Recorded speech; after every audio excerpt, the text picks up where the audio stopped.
Space elevator.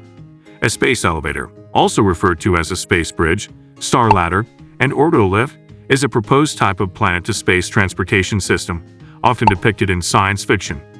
The main component would be a cable, also called a tether, anchored to the surface and extending into space. An Earth-based space elevator would consist of a cable with one end attached to the surface, near the equator, and the other end attached to a counterweight in space beyond geostationary orbit, 35,786 kilometers altitude. The competing forces of gravity, which is stronger at the lower end, and the upward centrifugal force, which is stronger at the upper end, would result in the cable being held up, under tension, and stationary over a single position on Earth. With the tether deployed, climbers, crawlers, could repeatedly climb up and down the tether by mechanical means, releasing their cargo to and from orbit. The design would permit vehicles to travel directly between a planetary surface, such as the Earth's and orbit, without the use of large rockets. Don't forget to like and subscribe to our channel for future interesting videos. Early concept. The idea of the space elevator appears to have developed independently in different times and places. The earliest models originated with two Russian scientists in the late 19th century. In his 1895 collection Dreams of Earth and Sky, Konstantin Tsiolkovsky envisioned a massive sky ladder to reach the stars as a way to overcome gravity.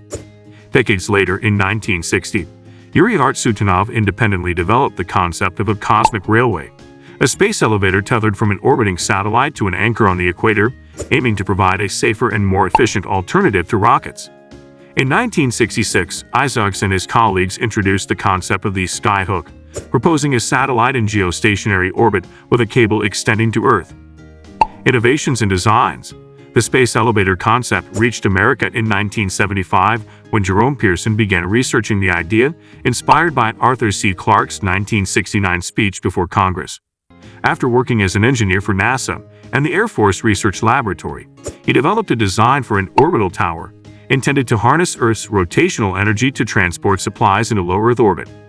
In his publication in Acta Astronautica, the cable would be thickest at geostationary orbit, where tension is greatest, and narrowest at the tips to minimize weight per unit area.